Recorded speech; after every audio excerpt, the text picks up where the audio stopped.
वो अत्यंत दुखद थी। लेकिन ये घटना प्री प्लान्ड थी, पूरी तरीके से सुनियोजित थी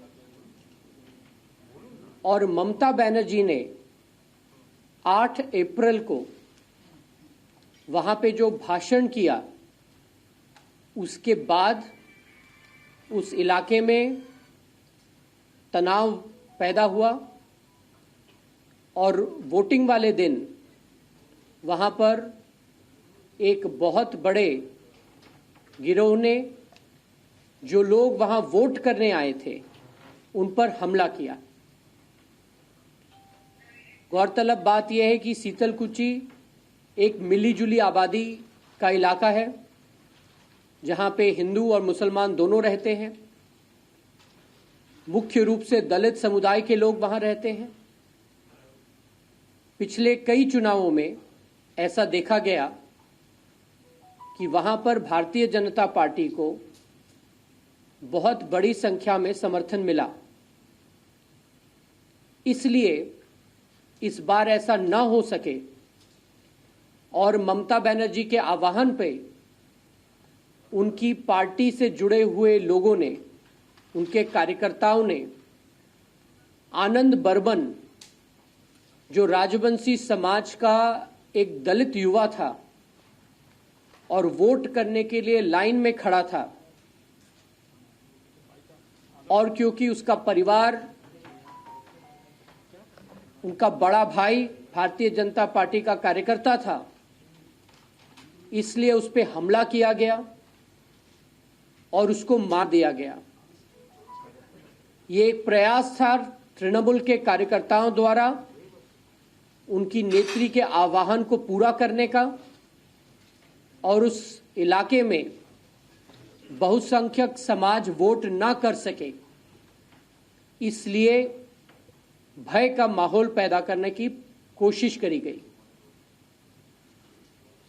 इसके बाद उन्हीं लोगों ने, जिन लोगों ने आनंद बर्मन को मारा,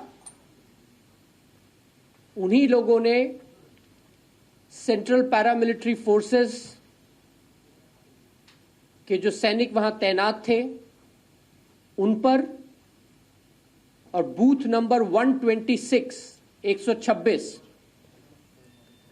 उस पर हमला किया और बूथ कैप्चर करने का भी प्रयास किया। इस बात को कूच बिहार के एसपी ने और बूथ पर जो पोलिंग ऑफिसर्स थे, उन दोनों ने सही ठहराया।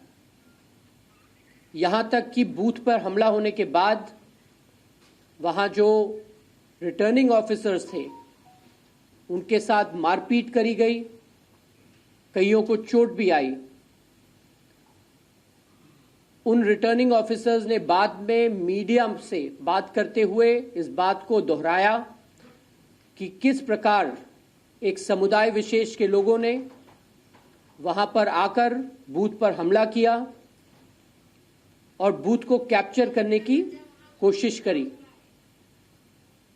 सवाल ये उठता है कि ममता बनर्जी ने 8 अप्रैल को वहां जाकर जो आह्वान किया और जिसके आधार पर उनकी पार्टी से जुड़े कार्यकर्ताओं ने शीतलकुची क्षेत्र में एक भय का माहौल पैदा करने की कोशिश करी, उन्होंने आनंद बर्मन को मार दिया।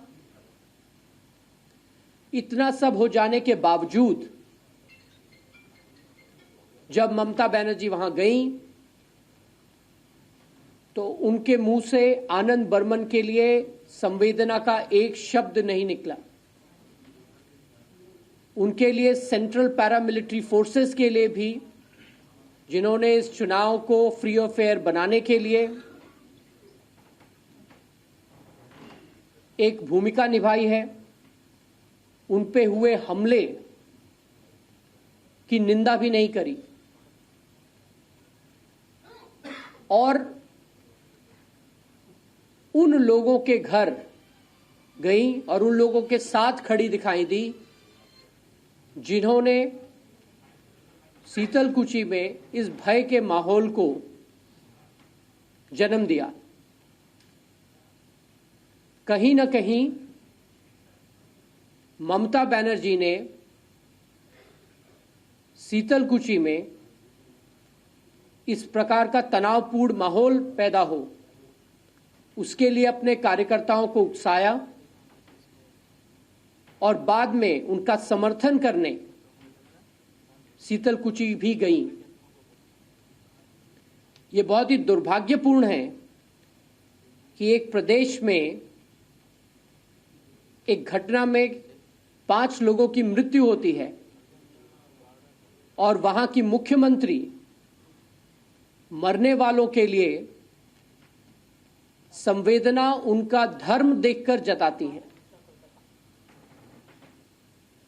जिस प्रकार से आनंद बर्मन के परिवार वालों को डरा धमकाकर उनकी सभा में लाने का प्रयास किया गया, वो भी निंदनीय है। इससे यह स्पष्ट होता है कि ममता बनर्जी का बंगाल के दलित समाज के प्रति क्या रवैया है। उन्होंने आज तक अपनी पार्टी के नेत्री सुजाता मंडल के उस बयान का, जिसमें उन्होंने बंगाल के दलित समाज को भिखारी बताया, उसका खंडन नहीं किया है, उसकी निंदा नहीं की है। ममता बनर्जी कहीं न कहीं चुनाव में हिंसा को बढ़ावा दे रही हैं। तुष्टीकरण और ध्रुवीकरण इस प्रदेश में चाहती हैं,